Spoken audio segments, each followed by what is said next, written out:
Good evening and thank you for joining us for KREM 2 News at 10 tonight. I'm Mark Hanrahan. Let's start tonight with the weather and meteorologist Michelle Boss. Michelle, our local ski areas finally got some much needed snow. The question now, when will we see snow down here in the valleys? Yeah, we need our temperatures to be a little bit colder for that to happen, and we really just keep pushing the really cold air, keeping it at bay.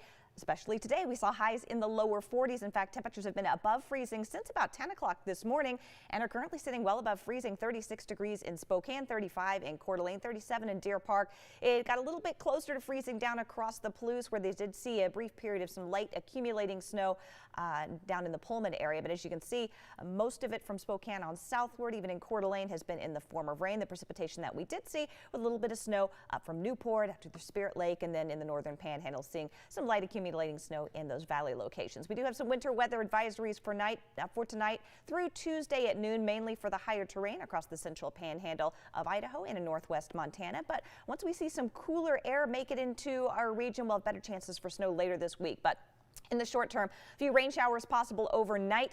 Temperatures staying above freezing through tomorrow morning. Here's a look at the next 3 days. Tuesday, mostly cloudy, 37, cloudy and 34 on Wednesday. Snow on the way for Thursday with highs only in the lower 30s. All right, Michelle, thank you very much.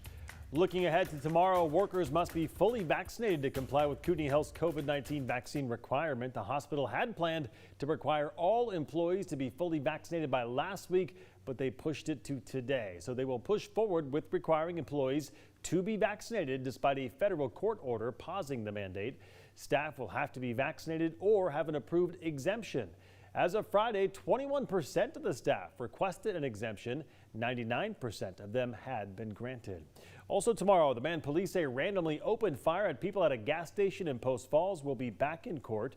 Earlier this month, police say 32-year-old Tyson Sturkle pulled up to Kokopelli Coffee, located in the parking lot of a gas station on Highway 41, and randomly started firing at cars in the middle of the day.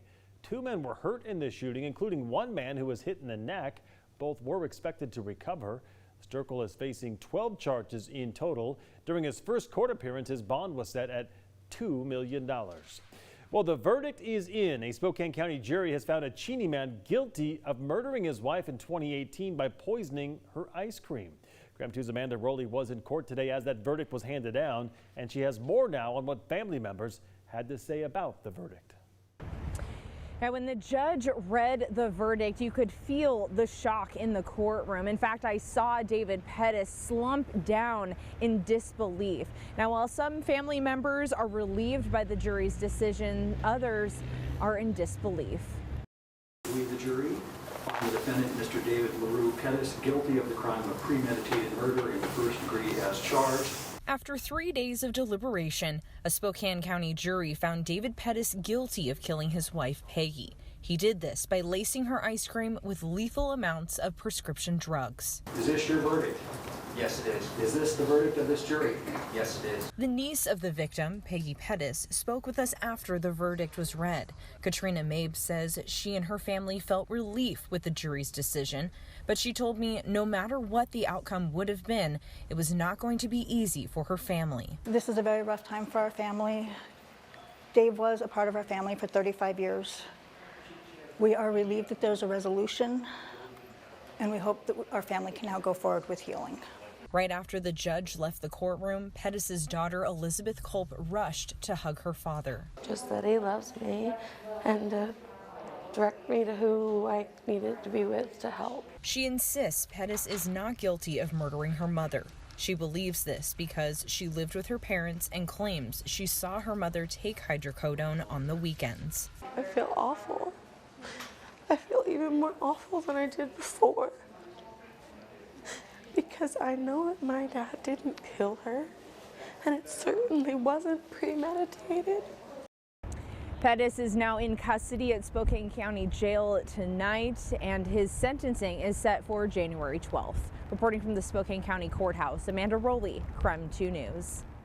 Protesters are back outside Spokane City Hall demanding the city open more shelter space. A similar protest took place back in 2018, where police cleared out the camp and arrested 2 people. This time, about 70 tents are set up near City Hall, according to the homeless advocacy group Jules Helping Hands. They claim the city scrambles every year to open a warming shelter when temperatures drop in the winter, and they have plenty of money to do so, even so. Well, organizer Julie Garcia says they can no longer stand quietly watching people suffering due to what she calls the city's inaction. These guys are dying out here. We are not sure how to address this. We've tried doing it every means necessary. We've sent emails, we've come down here, we've talked to people, but no one seems to pay attention until they actually have to see homelessness. Meantime, the city of Spokane says the shelter system is not full. Over the past 3 nights, the city says 90 to 100 beds have been available at low barrier shelters. The city says continuing to monitor the situation to ensure the health and safety of all and to maintain access to nearby businesses. No timeline has been set up to move the tents. A man is in custody after police say he shot at his former boss before getting into a lengthy standoff with Spokane Valley deputies. It all started at around 4:30 this morning when 41-year-old Donald Weber showed up at his former boss's home and began yelling. Investigators say Weber eventually shot through the door and then fled the area. His former boss told police he may have been under the influence of drugs. Police eventually caught up with Weber at his home on North Vista. A SWAT team and hostage negotiators were out there for hours trying to get him to surrender. Well, he has since been booked into jail for second-degree assault and unlawful possession of a firearm. We now know the name of the man killed by an avalanche on Crystal Mountain. Robert Wiesel died Saturday in the backcountry ski area. 5 others were hurt in that avalanche. Our sister station in Seattle's Chris Farley explains why the weekend avalanche is raising concerns about the risk of even more. This is what wind-driven avalanche conditions look like in good weather after the storms. Not only the formation of cornices of overhanging snow, but below additional slabs of wind-driven accumulation which builds up on slopes. Both are serious avalanche hazards. 5 seconds out. About 10 years ago, I spent the day with the ski patrol at Crystal Mountain to watch major avalanche control work in flyable weather. In this case, preparing to drop explosives out of a helicopter as we flew along behind. The large charges that we throw today are 50-pound. Paul Bogger, now retired, led these avalanche control efforts back then. We had some tremendous avalanches and really of historic proportions. This can give you an idea of what that group of skiers was caught in on Saturday. I spoke with Bogger again today, and he says Saturday's avalanche was storm-driven, the buildup of a snow slab sitting on a weak layer of snow below it. Everything seems fine until something or someone triggers it. The difference between backcountry skiing and skiing within the ski area boundary. And they're 2 really completely different sports in terms of the amount of risk that the user's taken on. Peter Dale was there back then. He's now Crystal's mountain manager. Speaking with this group in the days here after the incident, they did a lot of things right. They did have the proper equipment, they did have the proper training, and they did check the avalanche forecast. So this is the danger rating system that's used in the United States. King 5's Rich Marriott is an avalanche expert and was part of the formation of the Northwest Weather and Avalanche Center 46 years ago. Conditions on Saturday were orange, standing for considerable, not high, not extreme, but not without serious risk. What does that mean? It means that there is a great deal of avalanche danger around, and if you are going to travel in avalanche terrain, you need to take extra precautions. There were some conditions that were quite hazardous that day with a bunch of new snow and a bunch of wind, and they ended up in a spot that they didn't want to be in and ultimately got in trouble for it. Glenn Farley, KREM 2 News. Governor Jay Inslee rolled out his climate priorities for next year this morning. It's a $626 million proposal to reduce the state's emissions 45% by the year 2030. As part of the plan, the governor wants more investments in clean transportation. Among other things, he is proposing $100 million for a rebate program to reduce the cost of buying electric vehicles.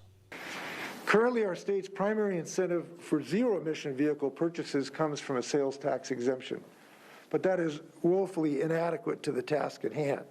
The proposal will now head to the state legislature. The new session starts on January 10th. Today marks 1 year since COVID vaccines started going into the arms of people right here in the U.S. In the year since, more than 11 million shots have been given out in the state of Washington. More than 67% of eligible Spokane County residents have started the vaccination process, and 61% are now fully vaccinated. All right, coming up tonight on KREM 2 News at 10. Spokane, you have a new UFC champion, and I got the chance to chat one-on-one with Juliana Pena earlier today. I'll share what she thought about the fight, plus what's next for her. And later in the broadcast, a group of real estate agents outlines what they think the city needs to do to create more affordable housing. We're back after a quick break.